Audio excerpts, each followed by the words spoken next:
Welcome everyone to our Wednesday night Caitanya-caritāmṛta reading. We're reading from the first volume of Ādi Leela. And before we start the session, I want to first of all welcome all the new people that are joining us tonight for the first time. And we want to let everyone know that we are running this program 3 times a week, Wednesday nights at 8 p.m. Eastern Standard Time. And on Saturday, we read the Bhagavad Gita class beginning at 10 a.m. Eastern Standard Time in America here. And on Sunday, Srimad Bhagavatam class, also at 10 a.m. in the morning. We're also registering people to join the Prabhupada Disciples Association, which is found if you're on Facebook, if you use that media, then the application to join as a member is there. So if you fill that out on Prabhupada Disciples Association Facebook, that's one way that you can reach us. Then automatically your email, the only compulsory part of the registration is your email. The reason being that this enables us to reach you, to send an invitation to you for these meetings on Wednesdays, Saturdays, and Sundays. And also with this registration, you'll be able to receive our regular newsletter, which will be launching within the next week or so. And it will be... I have to be in this meeting till like 6. I mean, I don't have to, but... Someone could turn the mic off. Just mute your mic. So, and then we'll be launching our newsletter, like I said. But how do I? You just go to the left side there, there's a mute button, Prabhu. On the left side, it says mute or start video, far left of the screen. Then you just mute there. So, and we're also launching Prabhupada TV, detailed daily schedule of programming that we're organizing. So we'll announce that moving forward in the next week or so. And in the meantime, you can still reach Prabhupada TV on YouTube, on the YouTube video network. So these tools are very valuable for us. Just like devotees go on Sankirtan, you go downtown, you meet a few people. Up here in Canada right now, you don't meet many people because it's like 10 below zero outside. But here with the new development of the internet and internet communication, we're able to reach people around the globe on a regular basis. And for those that are eager to understand what is the relationship with A.C. Bhaktivedanta Swami Prabhupada as the Founder-Ācārya of ISKCON, we're here to present that principle, Guru Tattva, without any confusion, which is currently circulating throughout the globe on many different levels. So please encourage your friends that are interested in our work, and please share your email addresses with Venkat, who is our coordinator share their email addresses with us if they want to. And in this way, we can expand our influence of presenting Prabhupada as Jagat Guru in the true sense for everyone's benefit. So thank you again for attending, and please make note of all these comments, and I'll pass the meeting over, the class over to Yaśodā-nandana Prabhu, and we'll continue with the reading of Caitanya-caritāmṛta. Yes, So we'll start with some invocation and respectful obeisances. Then we will read from where we were at the last session.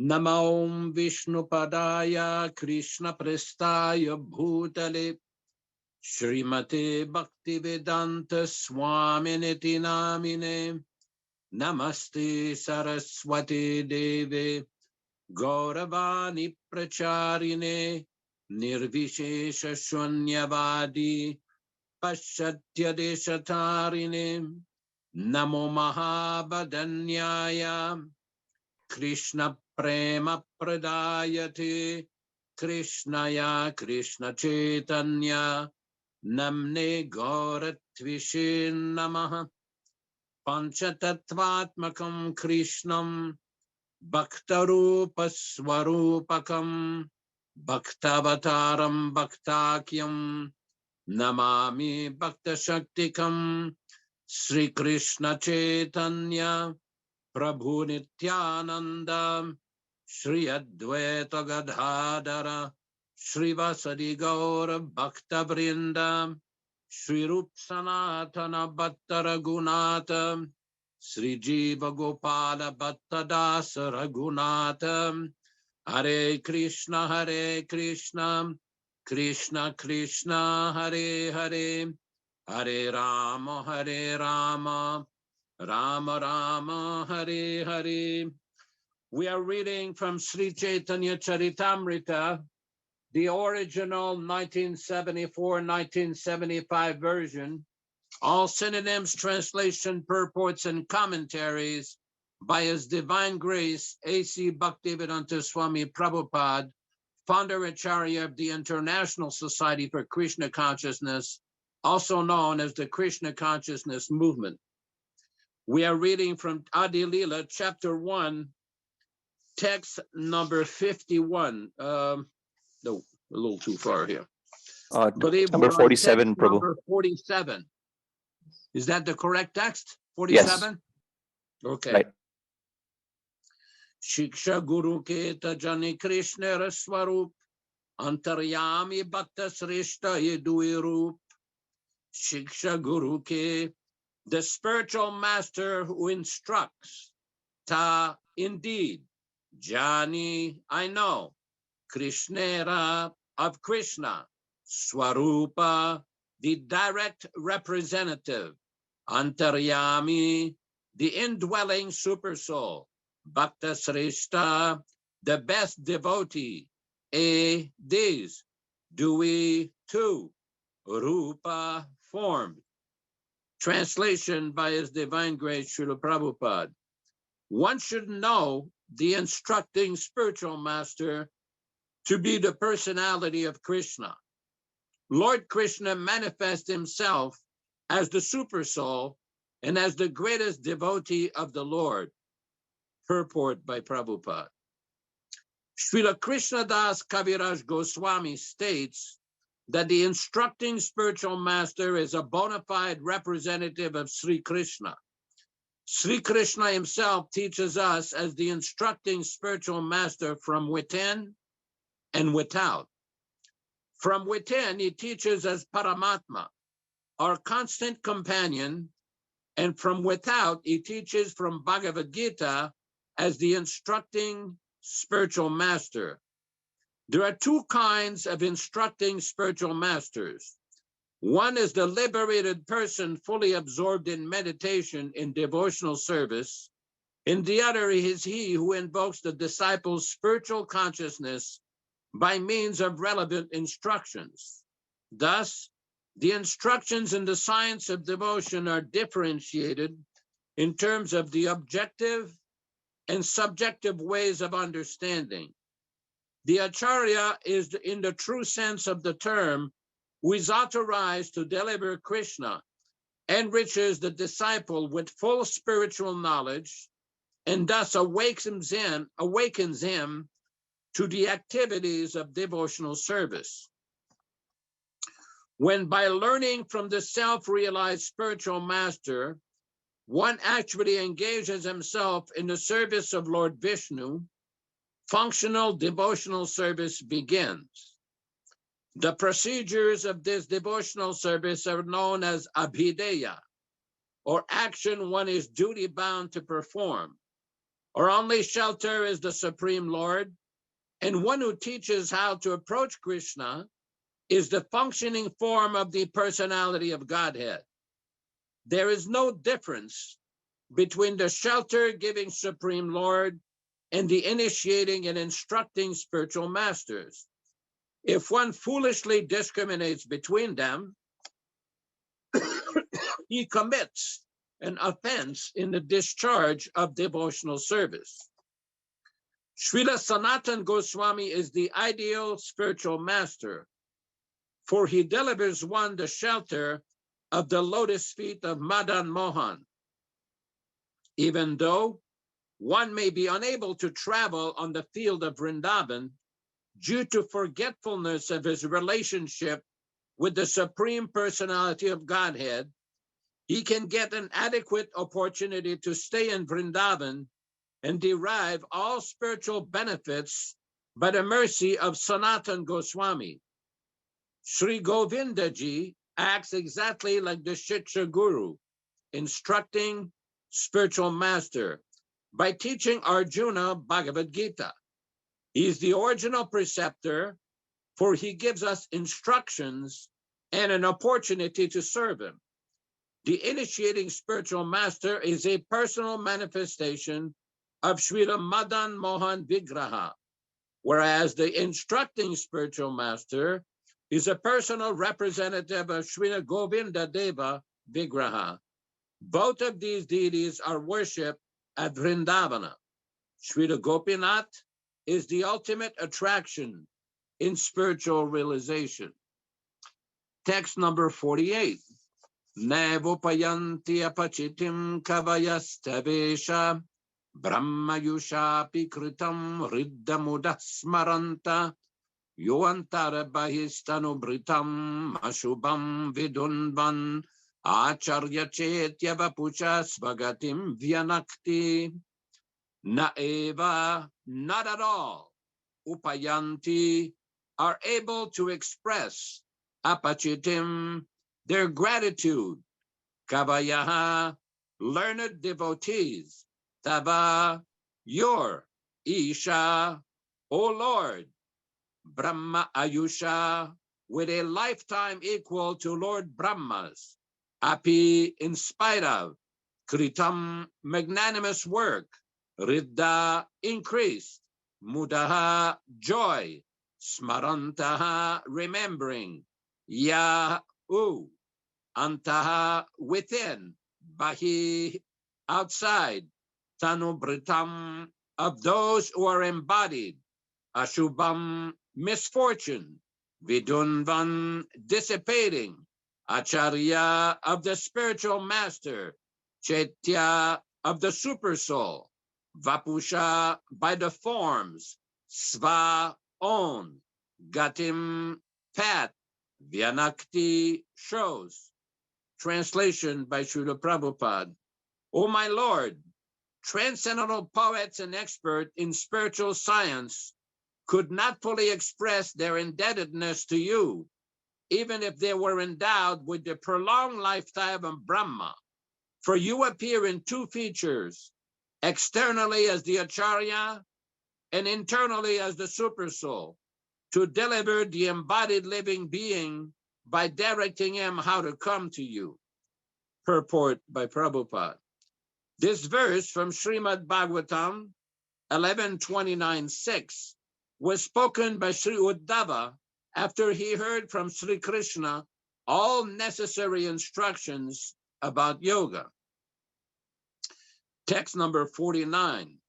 Tesham satata yuktanam bhajatam pritipurvakam dadami buddhi yogam tam yenamam upayanti te tesham. Unto them satata yuktanam, always engage, bhajatam, in devotional service, pritipurvakam, in loving ecstasy, dadami, I give, buddhi yogam, real intelligence, tam, that, yena, by which, mam, unto me, upayanti, come, te, they.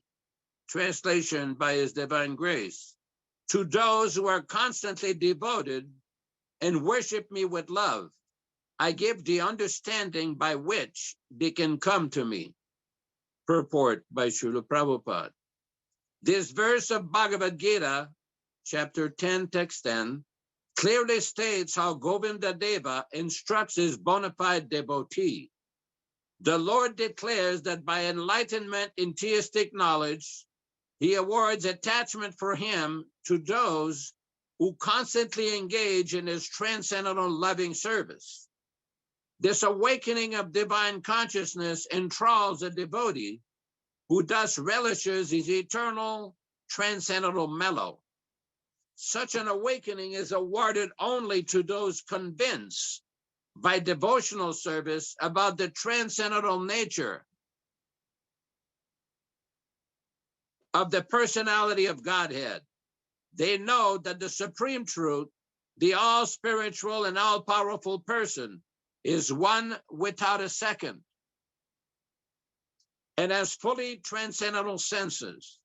He is the fountainhead of all emanations. Such pure devotees always merge in knowledge of Krishna and absorbed in Krishna consciousness, exchange thoughts and realizations as great scientists exchange their views and discuss the results of their research in scientific academies. Such exchanges of thoughts in regards to Krishna give pleasure to the Lord, who therefore favors such devotees with all enlightenment. Can devotees still hear me? Hello? Yes, Prabhu. We can Okay. hear you. Text number 50. Yata Brahmane Bhagavan Swayamupadishya Nubhavitavan. Yata, just as Brahmane, unto Lord Brahma, Bhagavan, the Supreme Lord, Swayam, himself, Upadishya, having instructed, Anubhavitavan, caused to perceive. Translation by His Divine Grace, Srila Prabhupada.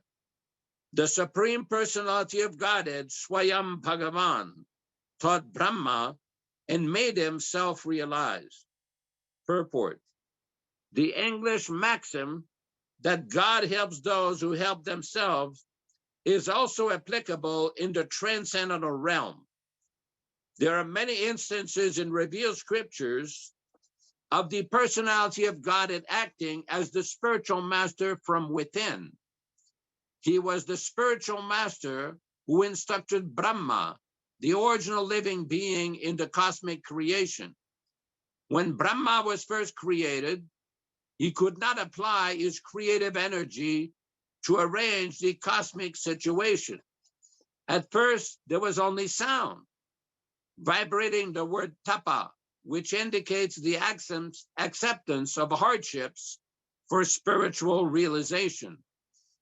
Refraining from sensual enjoyment, one should voluntarily accept all sorts of difficulty for spiritual realization. This is called tapasya. An enjoyer of the senses can never realize God, godliness, or the science of theistic knowledge. Thus, when Brahma, initiated by Sri Krishna by the sound vibration tapa, engaged himself in acts of austerity, by the pleasure of Vishnu, he was able to visualize the transcendental world, Sri Vaikuntha, through transcendental realization.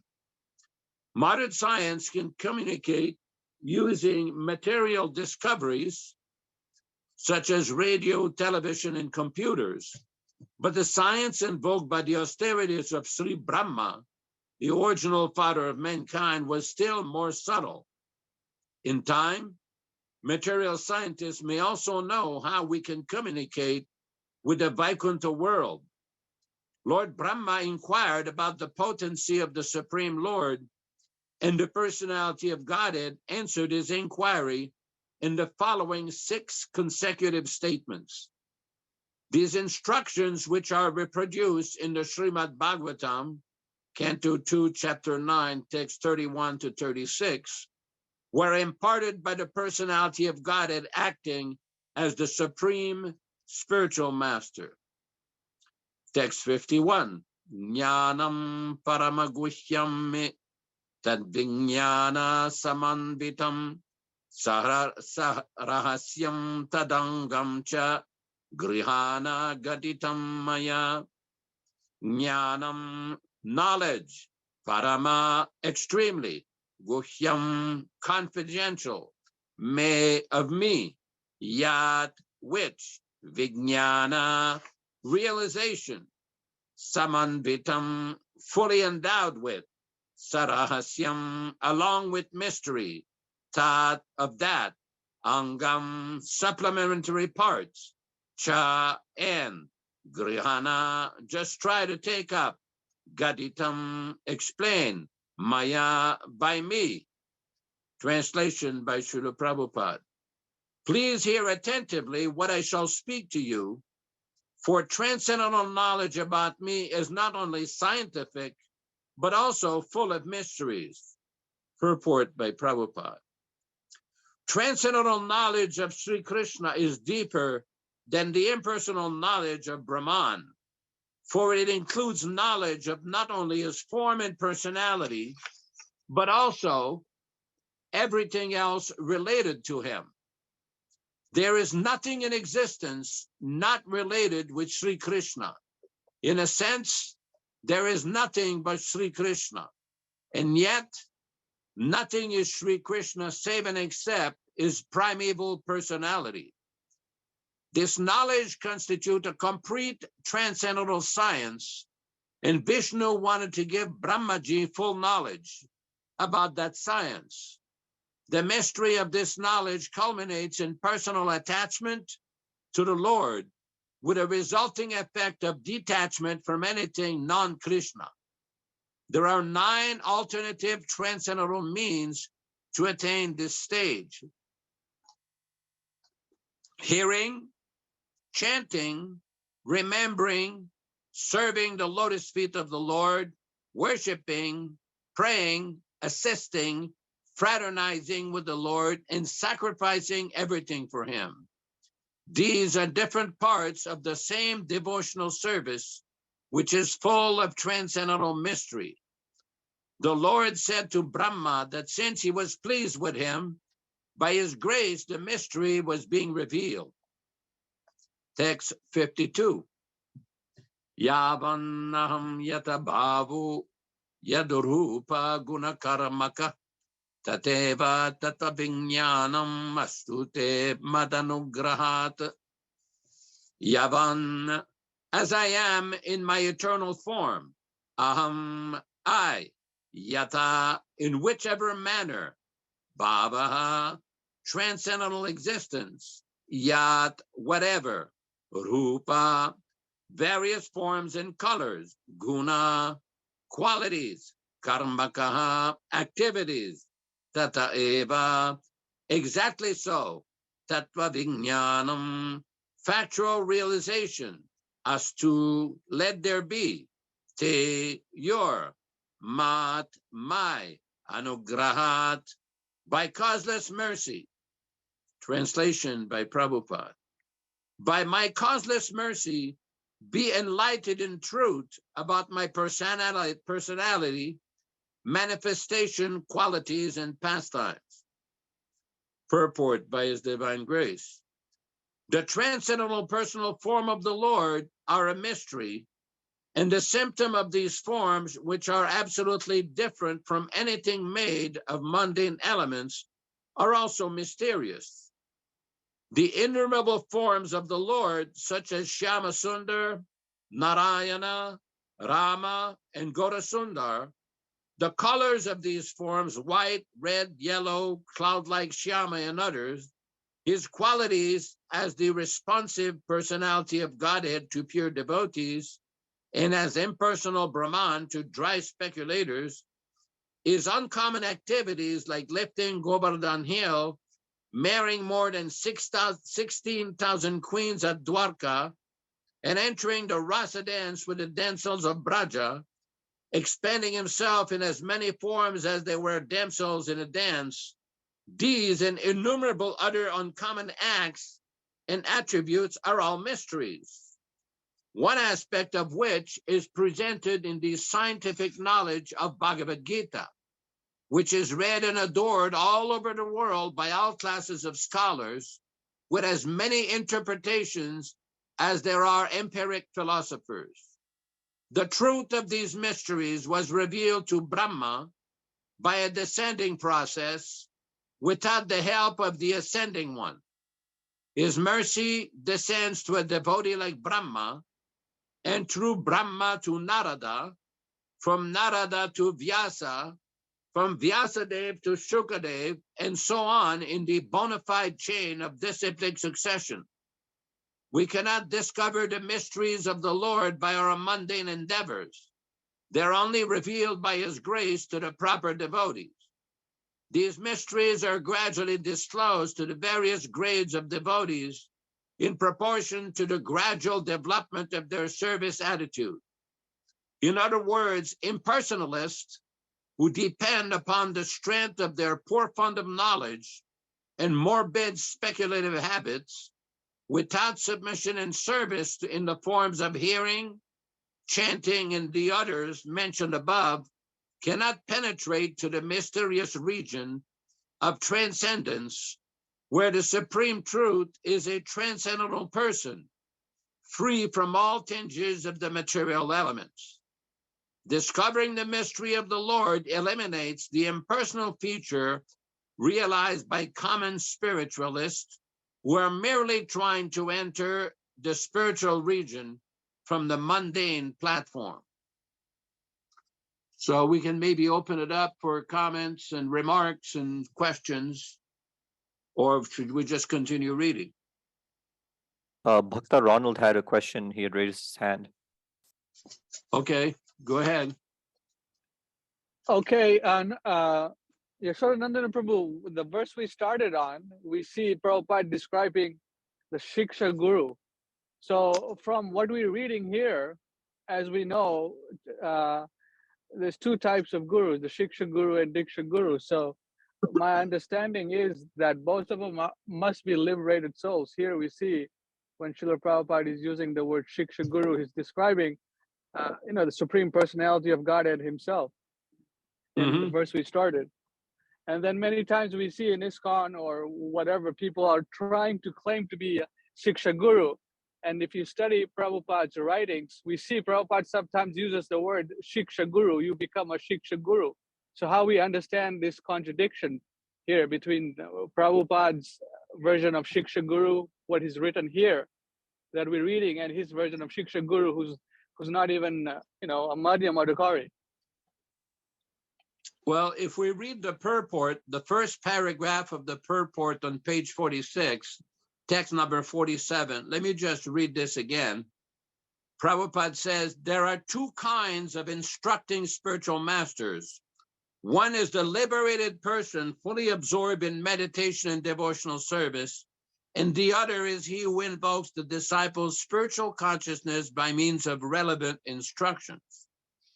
So Prabhupada makes a slight difference here between a liberated person, or in other words, a liberated person who is acting as a Shiksha Guru, and another one who basically gives relevant instructions, which could be technically any devotee who is preaching Krishna consciousness under Prabhupada's direction and following Srila Prabhupada. Now, the problem we have is when things get devolved to the level of politics and voting, there have been different GBC resolutions where they have said that no one can act as a Shiksha Guru in ISKCON unless they are voted in and authorized by the GBC. But we don't see this in this text of the Caitanya-caritāmṛta. In other words, Prabhupada expected all of his disciples to teach, to guide, to counsel, and basically instruct people to follow Krishna as per his direction and instruction.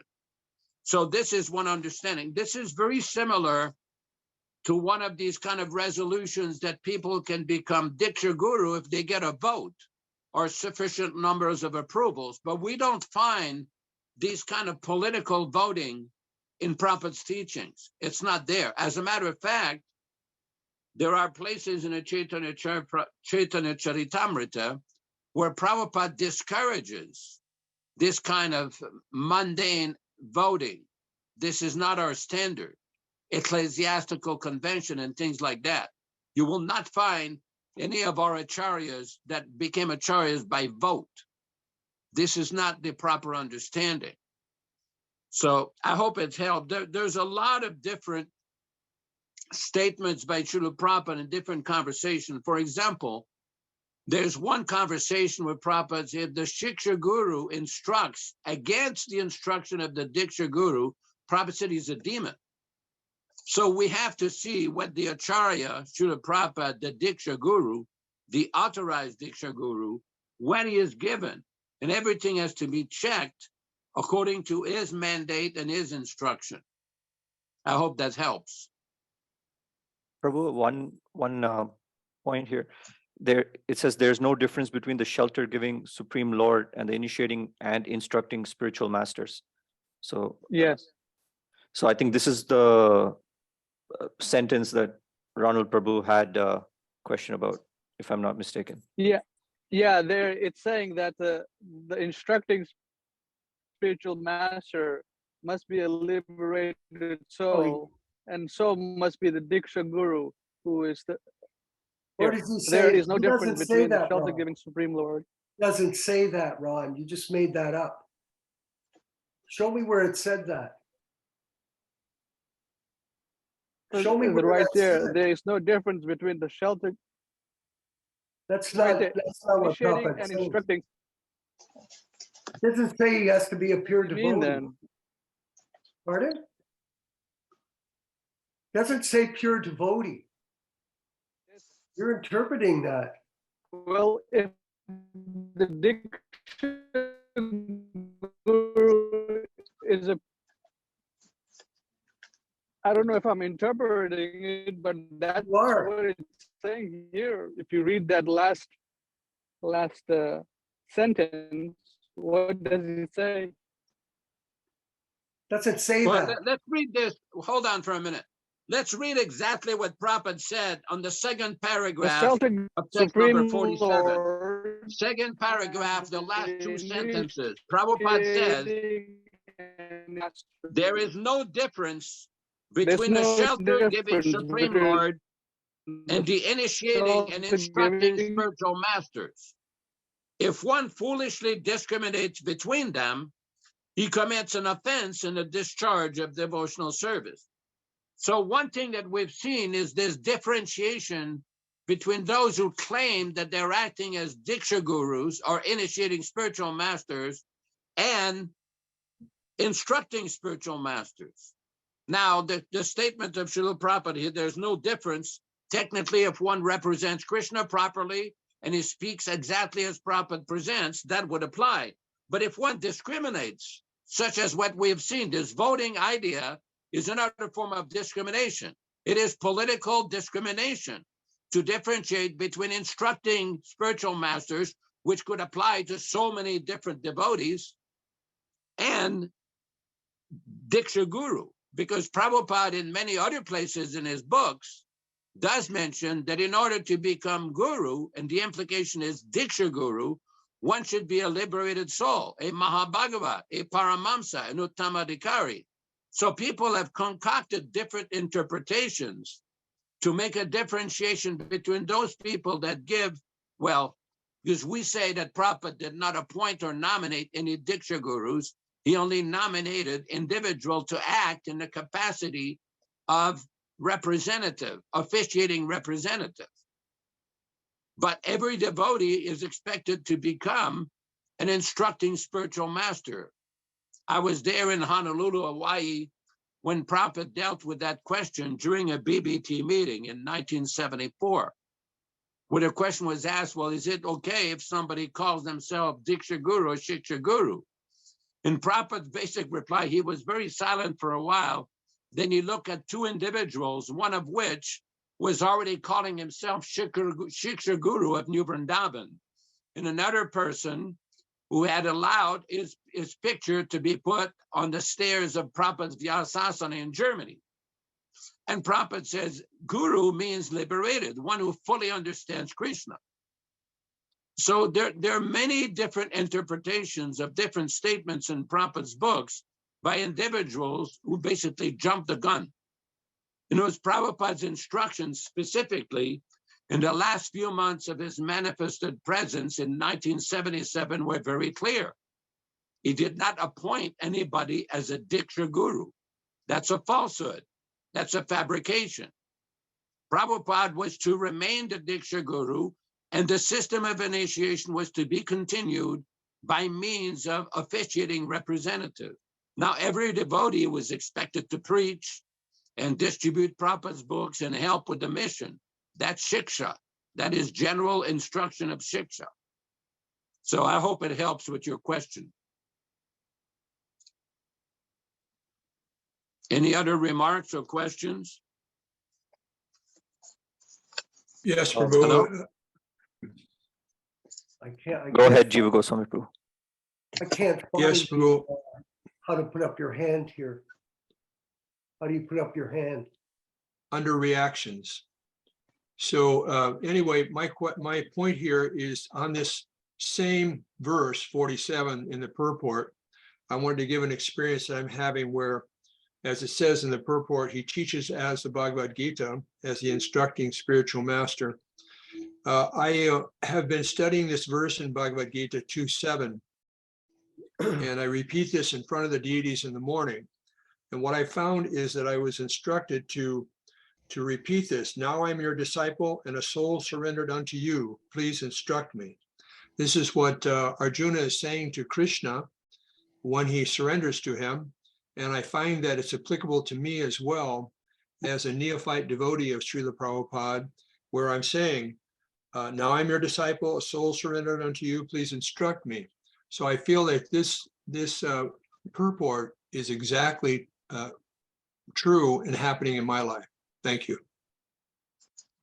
I want to point out something here. Maybe 2 meetings ago, Balaram Prabhu in Australia was quoting from the Baladevi Vibhusana's Prameya Ratnavali. In the first chapter of Prameya Ratnavali, he gives the list of bona fide acharyas in the Brahma Madhva Gaudiya discipline succession.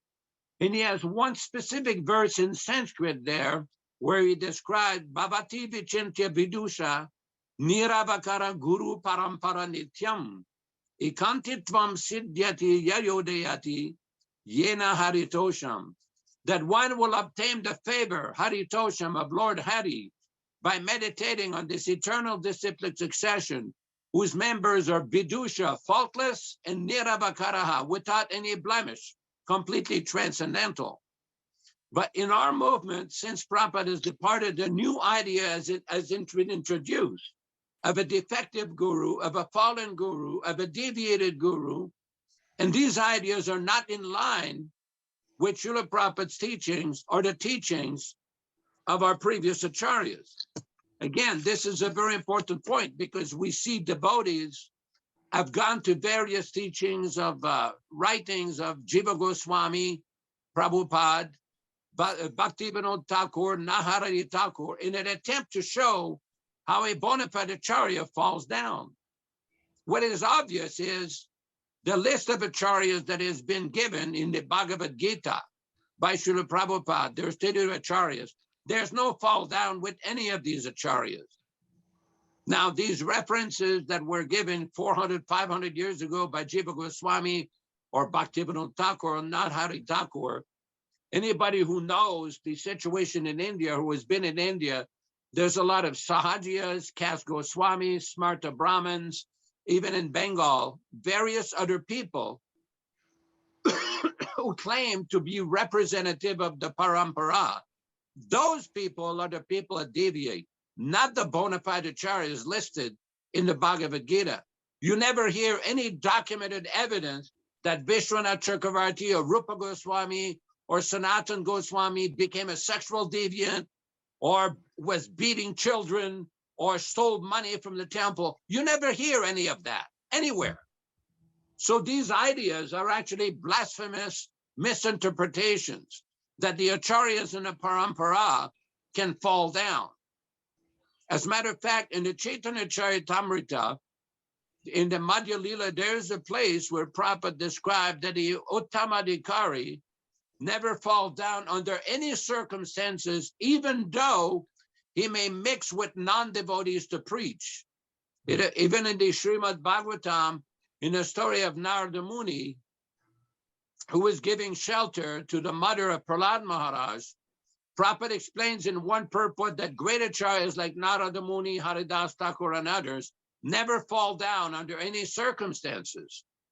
So this is a very important point that many devotees do not comprehend because of political propaganda. Political propaganda does not establish Siddhanta. That is very clear. That is why Prabhupada refers, for example, in the Madhya Lila of Caitanya-caritāmṛta, chapter 24, text 330, Maha Bhagavata Sreshto Brahmano Ve Guru Nrinam Sarvesham Eva Lokanam Yata Pujo Aso Harihi. Why do we worship the Guru as good as Hari? Because he's a topmost Maha Bhagavata.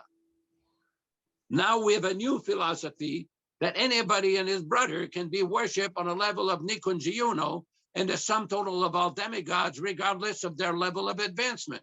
That is not correct.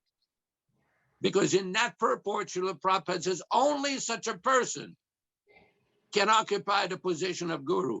In other words, the implication of this, the Diksha Guru, the fully realized person who can liberate the disciple, that is the topmost Mahabhagavat, as Prabhupada describes in that purport. Any other comments, remarks, Viśvakarmā chastisement, Prabhu. questions? Yes. I wanted to further discuss the position of Sishya Guru as opposed to Diksha Guru. And refer to Prabhupada's plan for spreading Krishna consciousness, where he wanted that certain people in the different centers would take the role of Sishya. In other words, instruct, the temple president would instruct all the members of the temple on the various rules and regulations that were involved in Krishna consciousness. He would want the president to follow the rules and regulations himself, and then at the same time, teach them to others.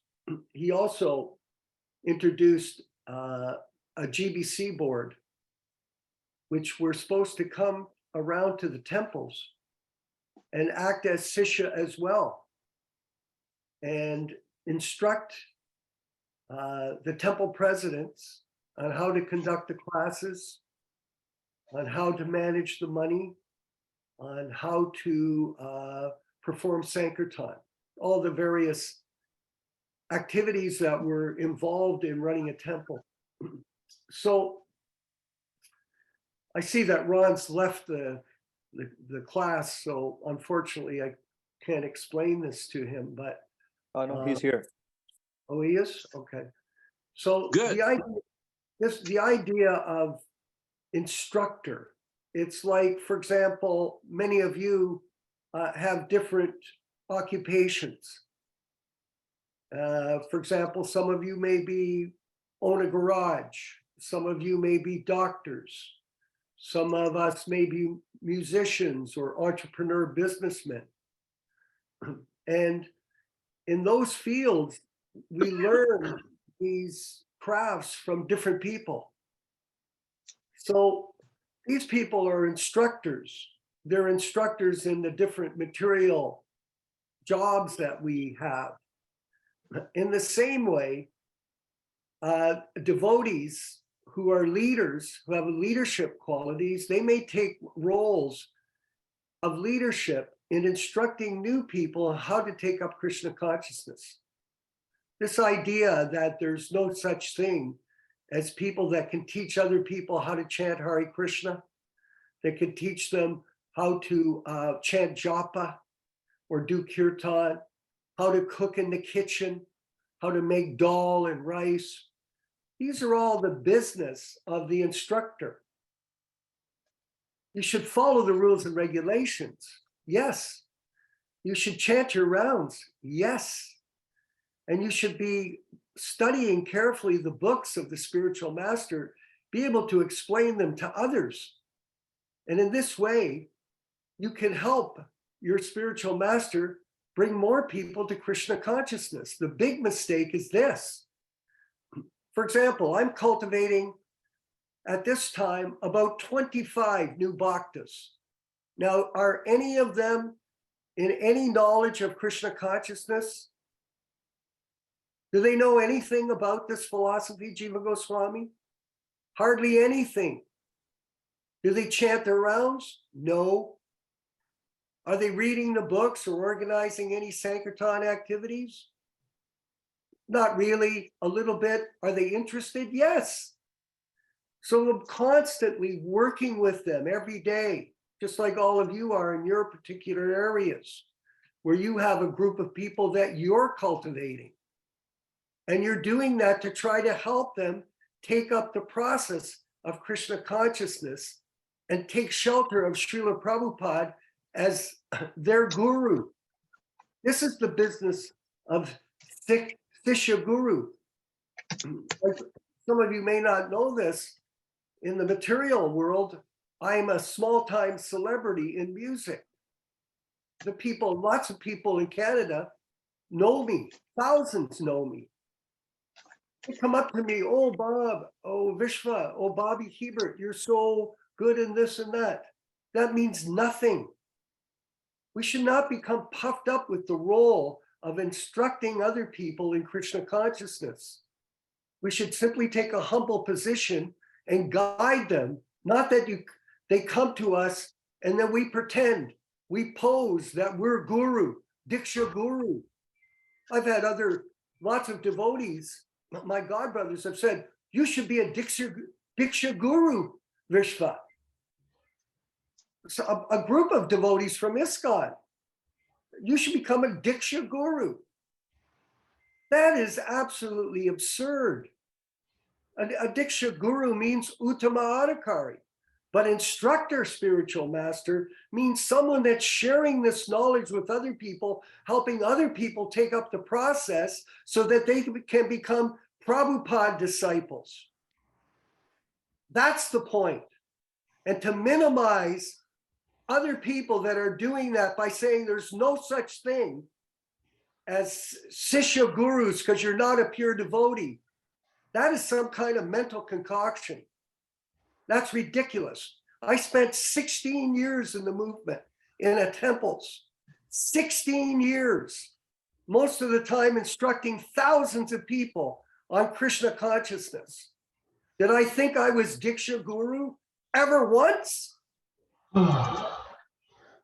We are simply the servant. Prabhupada told me at my initiation.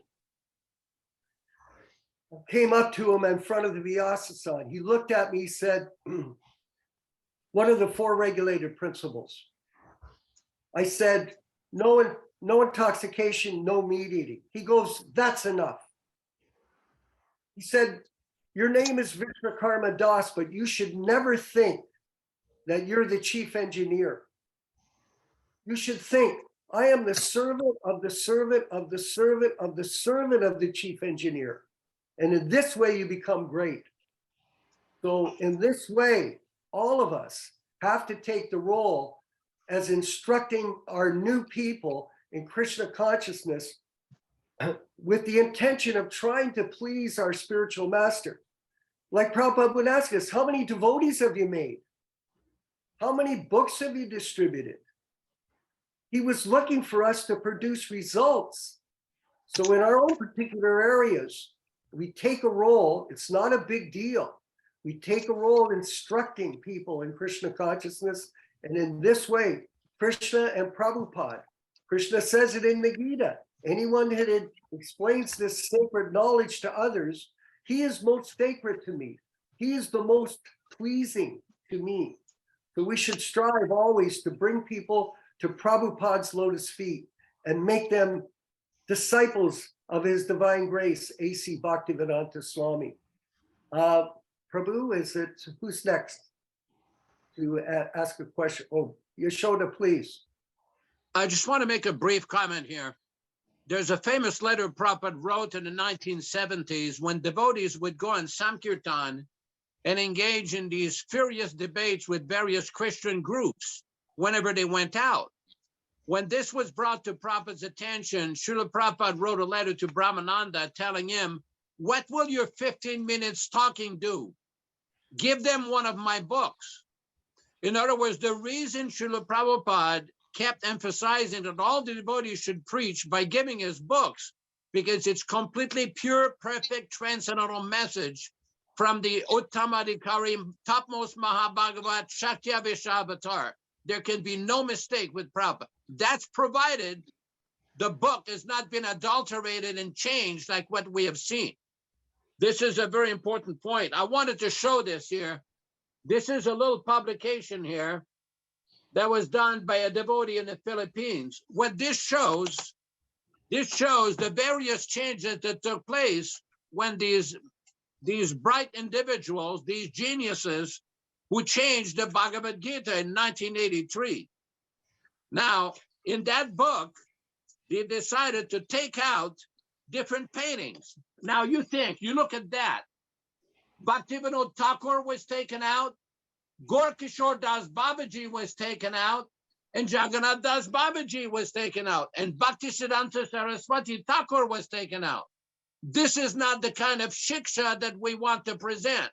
We want to present these great acharyas and keep them always in the forefront of our preaching. So I'll leave the floor to somebody else to speak here. Hare Krishna. Then, could you please moderate and bring up the different people that have raised their hands and let them present the questions to Yaśodā, please? Sure. We had Dwarkadish Prabhu who had raised his hand a while back. Yes. Haribol, can you hear me? Yeah, we can hear you. Oh, I okay. hear you. There was a little statement. Prabhupada said that the scientists will be able to communicate with the Vaikuntha world or something in the beginning of the reading. I was wondering if Yaśodā or someone could comment on that, because that seemed pretty intriguing to me. Yes, this is a statement with regards to that it's possible to communicate with the spiritual world if one is sufficiently advanced, purified, and transcendental, then one can have that direct connection. I mean, there's numerous references in the Bhagavad Gita, Srimad Bhagavatam, that when a devotee becomes purified and becomes advanced in spiritual knowledge, he can have direct connection with Krishna. Just like in the Bhagavad Gita, for example, in text number 49, it is explained here, to those who are constantly devoted and worship me with love, I give the understanding by which they can come to me. So this is a very important point. For example, in the second canto of the Bhagavatam, Prabhupada describes how a pure devotee as the television from the kingdom of God always reflected in his heart. I'm paraphrasing here, but this is a very important point. There's a story I heard from a devotee in Portland, Oregon, that Prabhupada was once asked by Bhaktivedanta Swami a very important question. He was asked, well, the spiritual master, when he closes his eyes, what does he see? And Prabhupada chastised him, says, that question you do not need to ask.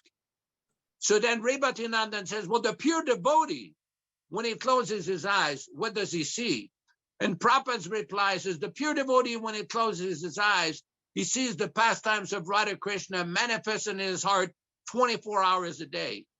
So there's a difference between the neophyte devotee, the practicing devotee, whether it's a neophyte Madhyam or a neophyte Kanishta, and the actual completely realized topmost Mahabhagavad. There is a difference.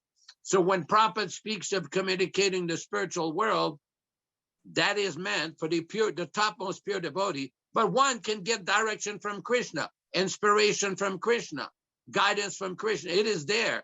Krishna will help. For example, in the first canto of the Bhagavatam in one purport, Prabhupada said there is indirect cooperation between the demigods, the great sages, the pure devotees, and Lord Krishna to help the devotees advance. So I hope it helps. Any other question? We had Ulysses Prabhu raise his hand. Hare Krishna, please accept my humble obeisances. I wanted to add to support what Viśvakarmā Prabhu was saying. There's a verse from Srimad Bhagavatam, 7th canto, chapter 13, verse 35. And it talks about the bee and the python are two excellent spiritual masters who give us exemplary instructions regarding how to be satisfied by collecting only a little, and how to stay in one place and not move. And the Sanskrit words, if you go to the word by word, is the word shikshaya is mentioned there as instruction. So therefore, as we read in the verse 51 from Caitanya-caritāmṛta, the spiritual path is very mysterious. To understand Krishna fully is a very is full of mysterious ways to reach that understanding. In fact, the author of the book, Krishna Kaviraj, he has six Siksha gurus.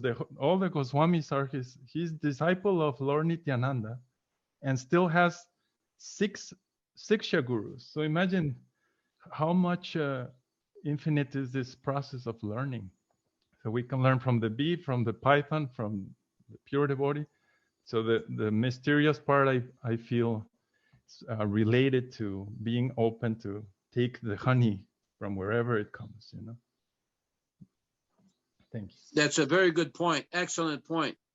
In the Taittiriya Upanishad, there are certain Sanskrit verses that the Bhrigu Muni is quoting in the beginning before each section. And he's offering obeisances, Sri Guru Bhyo Namaha, that I offer my respectful obeisances to all my spiritual masters, plural.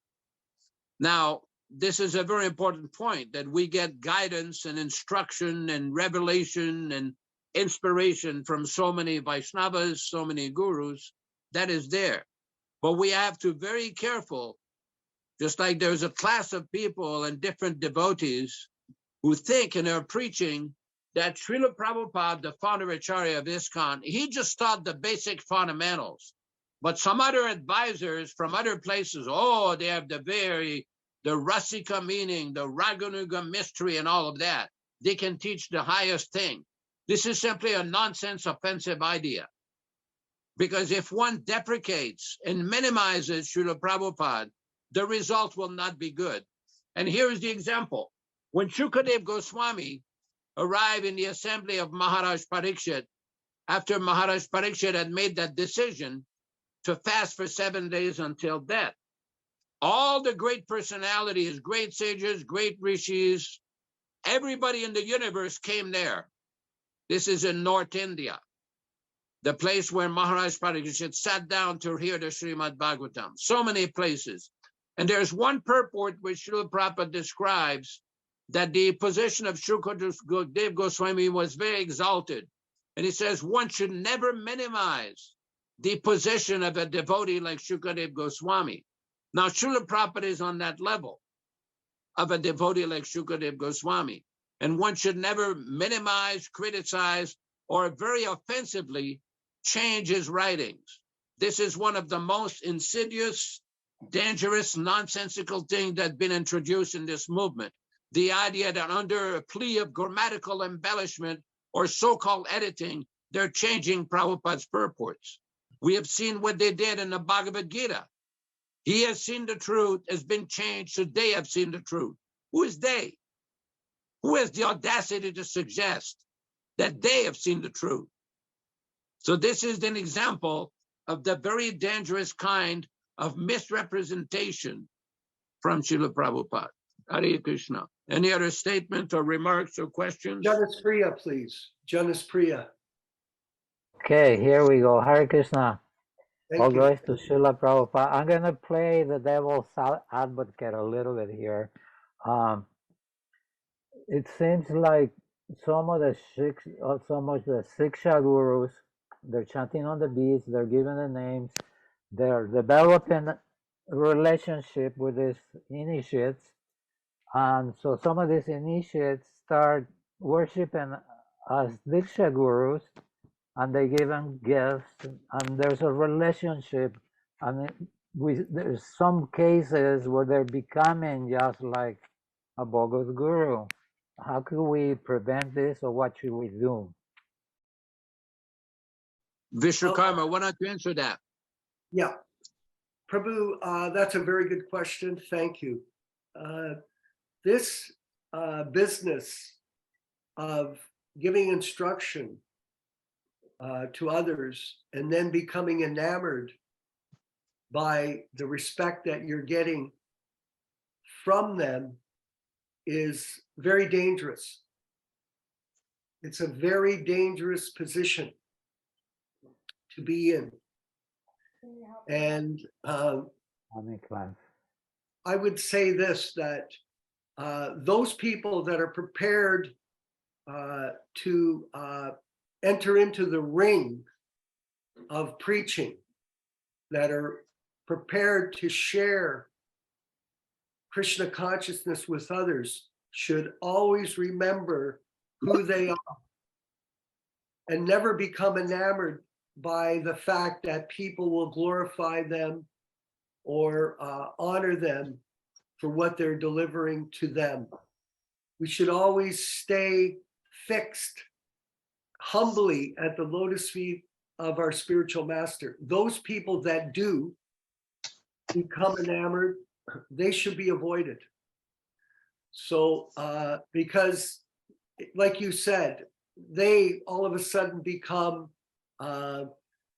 like the dog that sits on the throne, and then someone throws him a shoe and then he jumps off, and Prabhupada uses that example.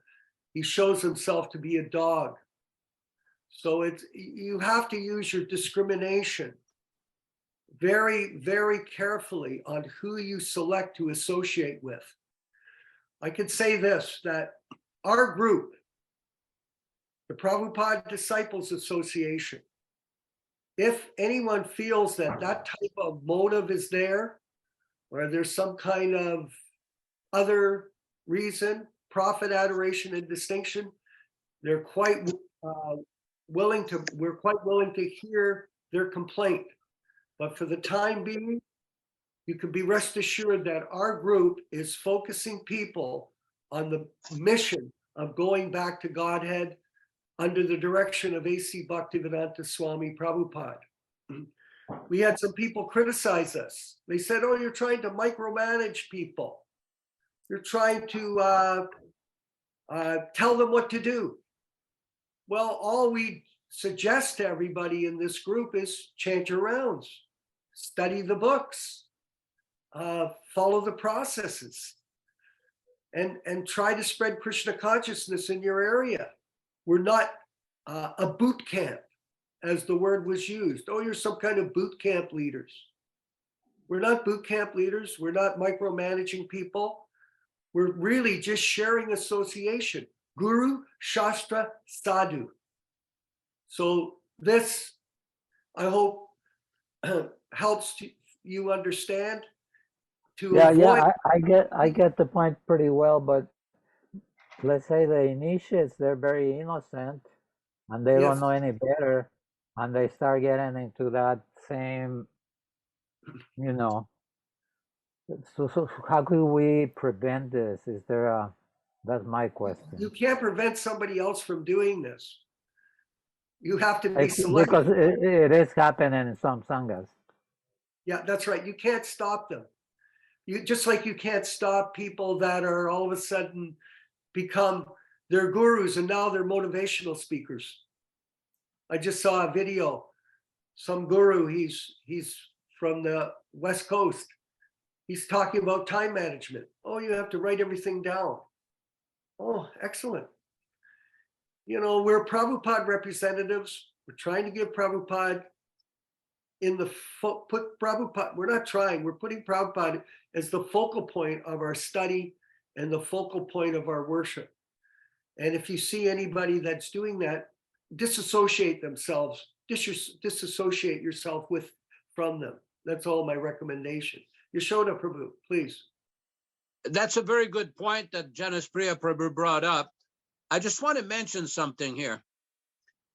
You know, during Prabhupada's manifested presence, many times Srila Prabhupada saw that there were quibbles and little fights among some devotees, particularly some leaders. And Srila Prabhupada every time requested devotees to cooperate, to act under his direction, to act under his instructions. Prabhupada did not want a movement of mavericks, of independent, you know, people doing everything their own way. This is very important. Let me give an example. There's one Acharya in our Sampradaya, Raghunath Das Goswami. He wrote a book called Mukta-Charita. In that book, he pays his obeisances to Rupa Goswami, who was the delegated chief disciple of Chaitanya Mahaprabhu. And he's expressing, he says, Adadana Srinam Danter Idam Yachip Punapuna. Srimad Rupa Padam Bhoja Dhurishyam Janma Janmani. He says, I take a clump of grass and put it in my mouth. And I pay my respectful obeisances at the lotus feet of Rupa Goswami, birth after birth, that I may remain his servant birth after birth. So our position should be to think that it would put a clump of grass in our mouth and we pay our respectful obeisances to Srila Prabhupada, Bhaktivedanta Swami Prabhupada, His Divine Grace, and pray that we may become his servant birth after birth. That should be the mindset. Now, if somebody else has got some other idea, some other invention, some other approach, we can't control what everybody else is going to do, but we can control what we're going to do to follow Srila Prabhupada, to emphasize Prabhupada, and to make sure that we try to present Srila Prabhupada's instruction as they are, without concoction. Because we can't control what they do in this group, this institution, that institution, because we see that so many people take advice from so many advisors and they come to so many conclusions and have ideas that are not in line with Srila Prabhupada's teaching. So that's all I can suggest. Thank Hare you Krishna. very much. Very, very good answer. That clarified a lot. Thank you. Hare Krishna. Any other question or remarks? Where's Balaram Prabhu from Australia? Where is he? He always has something nice to say. Is he there? I have a question. Huh. On page 50, Prabhupada says, in a sense, there is nothing but Sri Krishna.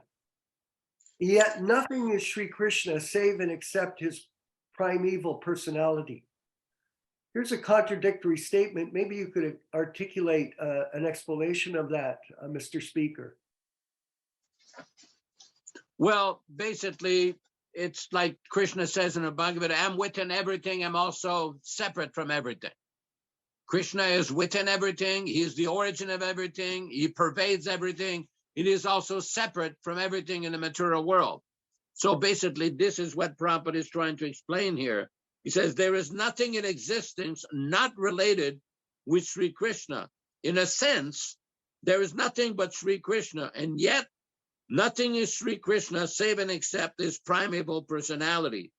Now, these kind of realizations described by Prabhupada can be sometimes a little difficult in our neophyte stage. But if we repeatedly submit and pray to Srila Prabhupada, pray to Lord Krishna, pray to Lord Chaitanya, these realizations will become crystallized. They'll become realization. These statements of Srila Prabhupada will be revealed. Just like I often quote that verse from the Shveta Upanishad, Yasya Deve Parabhaktir Yata Deve Tata Gurau Tasyete Kachita Yartaha Prakasante Mahatmanaha. Srila Prabhupada was asked one time by one senior disciple, for lack of a better term, what is the most important thing of everything you taught? And Prabhupada quoted that verse, that for those who have firm faith in Lord Krishna and the spiritual master, all the imports and explanations of the revealed scriptures are revealed. So that is one angle. Hare Krishna. Prabhu, I wanted to further ask you a question for the understanding of some people in the group have a tendency towards thinking that God is simply light.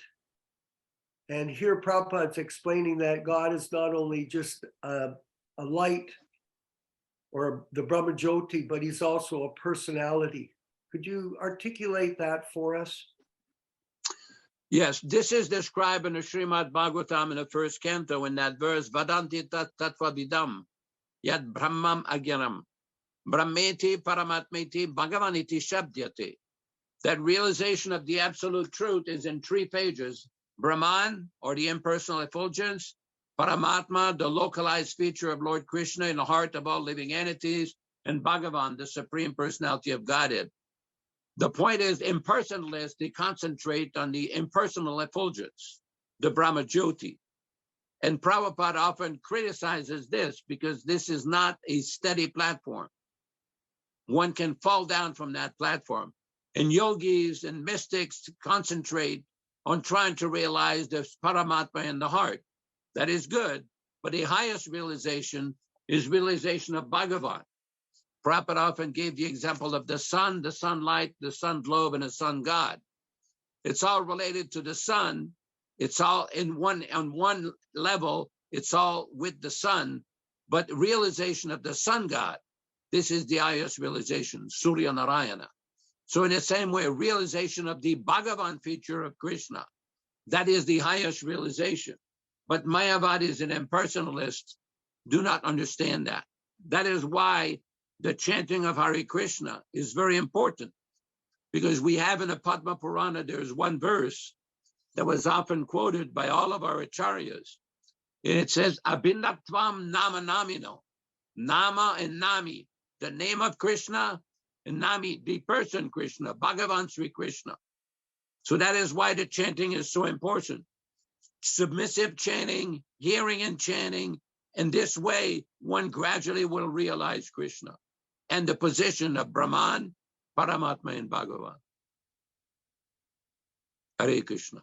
We had Balram Prabhu and then Ulysses Prabhu had comments and questions. Where is Balaram?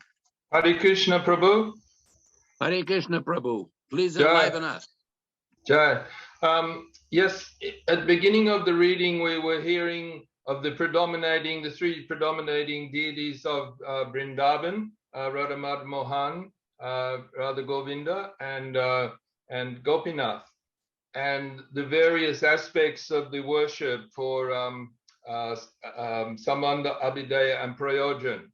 Now, in our devotional service, we haven't really been taught to worship the deities in that particular way, with that particular mode.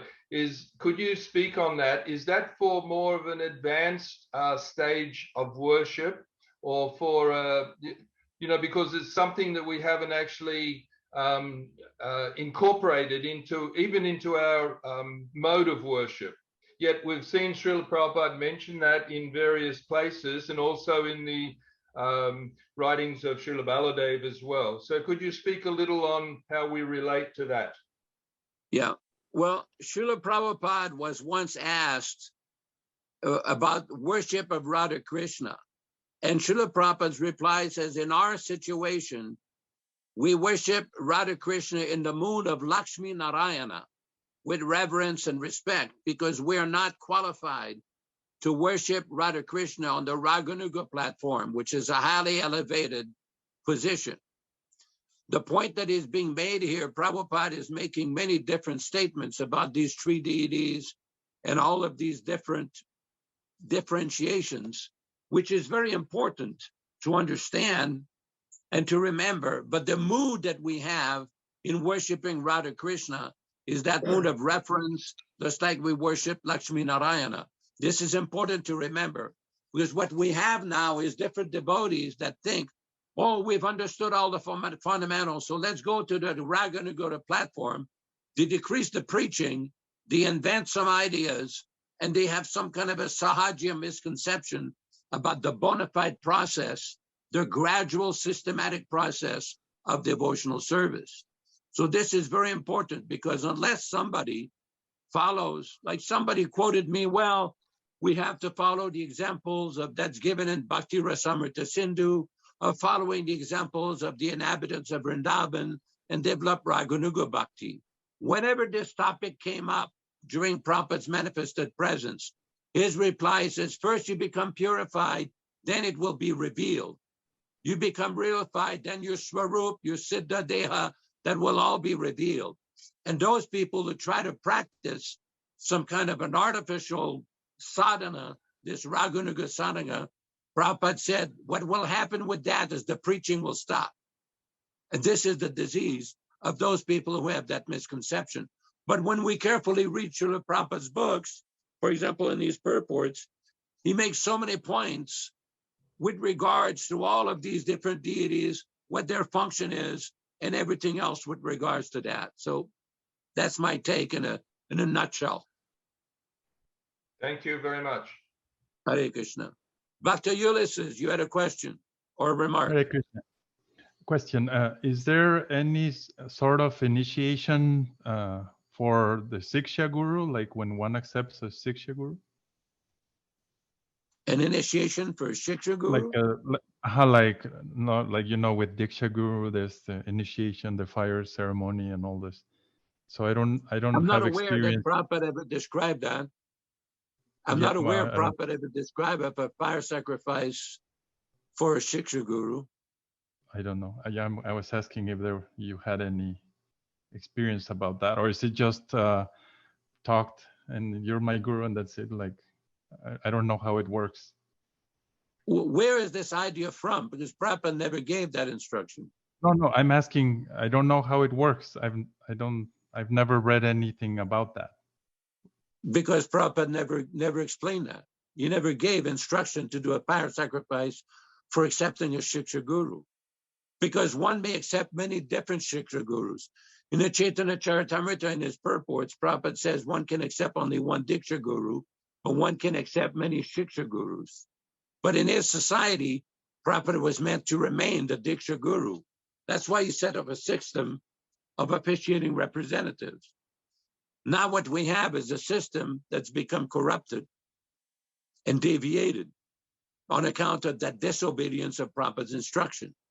Everybody on this call is probably aware of all the controversies that have gone on with different child molestation, child abuse, all different kinds of nonsensical things that are covered up and basically not necessarily encouraged, but basically covered up by different members who present themselves as gurus or Diksha Gurus. But this is not appropriate. So there is no such thing as an initiation ceremony for accepting a Shiksha Guru. It's not there. Hare Krishna. I had a question, Prabhu. So regarding this this topic of Diksha and Shiksha Gurus and the reading that we did today, where it says we should not distinguish between Krishna and Diksha and Shiksha Gurus. So is it fair to say that as long as the Shiksha Guru is sticking to the instructions and is bona fide, then we can consider him as Shiksha Guru, otherwise we have to reject him? I don't, it's Again, if you go to different groups, they have different interpretations on this because they have what I call the original 2 + 2 = 5 idea. Prabhupada gave instruction. People deviated from this instruction, just like if somebody starts his calculation by adding 2 + 2 = 5, whatever idea they're going to come up or calculation they're going to come up in the future is going to be defective. So when people have this false idea that one becomes guru by appointment, which is not a fact in the case with Srila Prabhupada, then every other understanding is defective. Because what we have is a situation which is political instead of spiritual and transcendental. We have to differentiate between an institutional mandate to act as Prabhupada's representative and a concocted idea of guru by appointment, which Prabhupada never did. So if one tries to interpret certain statuses or positions or so-called levels of realization on the basis of a false calculation or a false concoction, it'll be erroneous. Just like the person who calculates 2 + 2 = 5, it doesn't matter how long he calculates. The end result, the end calculation will be defective. I mean, a person can have respect for other Vaishnavas, can have a lot of respect for other godbrothers or devotees that are teaching. That is fine. But one should not artificially elevate somebody beyond their level of realization. For example, in the 4th canto of Srimad Bhagavatam, there is the instruction of King Prithu. King Prithu was being praised by the professional reciters and professional poets. And he stopped them. He says, do not praise me like this because these qualities have not actually manifested. Prabhupada in the purport makes a point that if one praises somebody and that person accepts the praise without actually having the qualification, that sort of praise is actually an insult. So to falsely think that somebody is on the level of Nikunja Yono or on the level of the sum total of all demigods or on some level that he has not achieved, this is actually it's not Guru Puja, it's Guru Ninda. Guru Puja means actual bona fide worship of an actual qualified spiritual person, spiritual master. And Guru Ninda means insult. So we have to see the difference. I hope it helps. Yes, thank you. Do we have any more time? We have 6:17? we're Is it moving to the end of the 6:27? class. Yeah, we're moving to the end of the class. I wanted to say that I wanted to thank everyone for participating today in the class. Krishna Consciousness is, we all refer to each other as Prabhu. And if we understand that term properly, then we respect each other as a master and we are the servant. So that is the relationship that we keep with each other. That's always should be in the forefront of our minds. And we're like a family of devotees. Prabhupada treated our temples, we operated them as families. We worked together. We helped each other.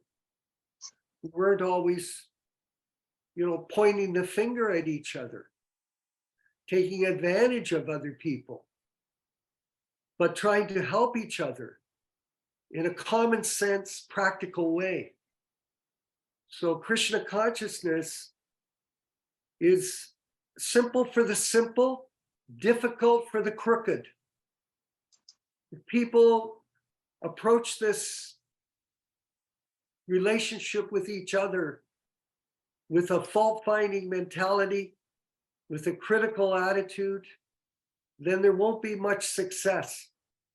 So, and in any family, there are, for example, in the regular family, the father is Pita. He's the ruler of the family. So he gives guidance to all the members of the family to help them on the spiritual path.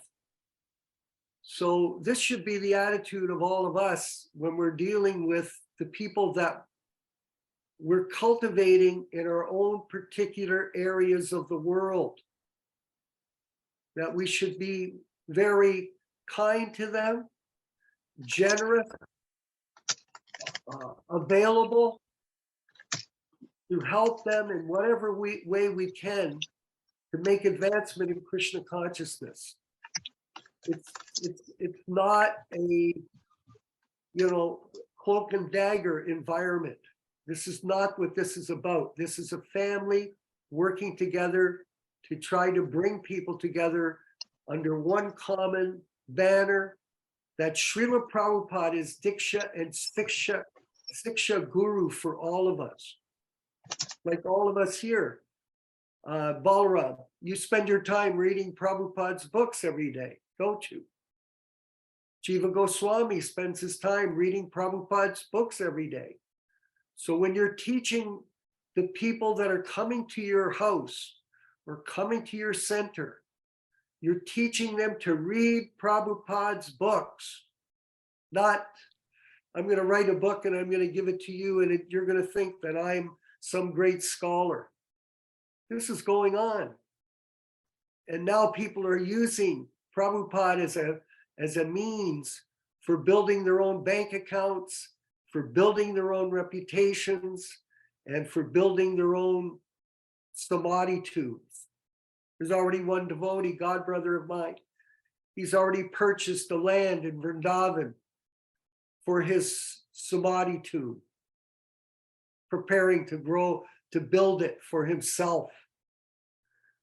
So this kind of nonsense, when you're in the marketplace, brothers and sisters, when you're in the marketplace in India, if you don't know the difference between nylon and silk, you'll get cheated by the vendor, the clothing vendor.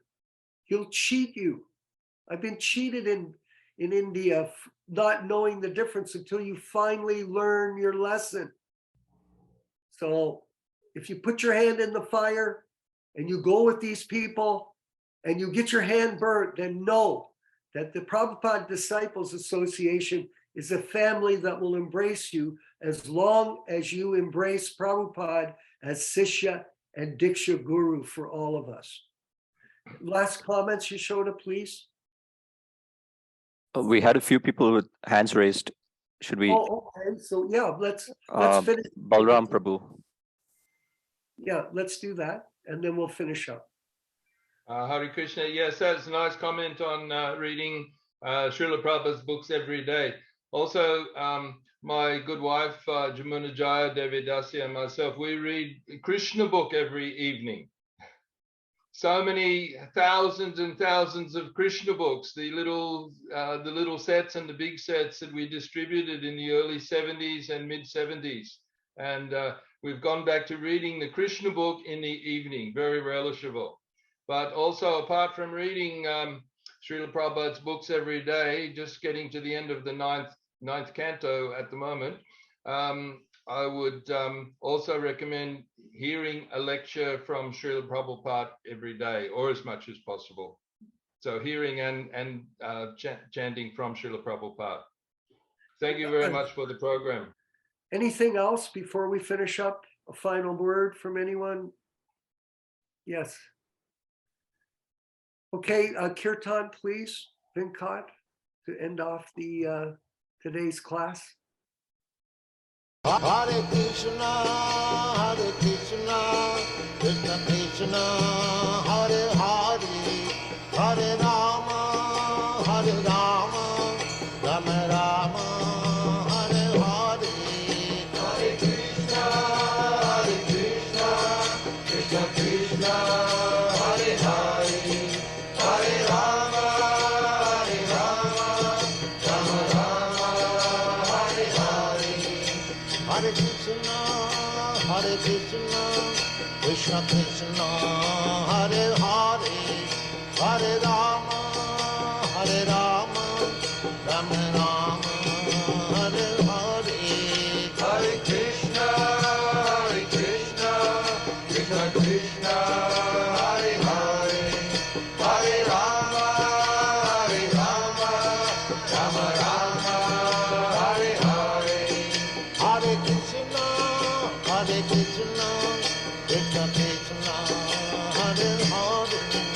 Hare Rama, Hare Rama, Rama Rama, Hare Hare. Hare Krishna, Krishna Krishna, Hare Hare, Hare Rama, Rama Rama, Hare Hare. Hare Krishna, Krishna Krishna, Hare Hare, Hare Rama, Rama Rama, Hare Hare. Hare Krishna, Krishna Krishna, Hare Hare, Hare Rama, Rama Rama, Hare Hare. Hare Krishna, Krishna Krishna, Hare Hare, Hare Rama, Rama Rama, Hare Hare. Hare Krishna, Krishna Krishna, Hare Hare, Hare Rama, Rama Rama. Panchakalpatarubhyascha, Vanchakalpatarubhyascha, Kripa Sindhu Bhaivacha, Patitanam Pavanebhyo Vaishnavebhyo Namo Namaha. Haribo. Hare Krishna, Hare Krishna.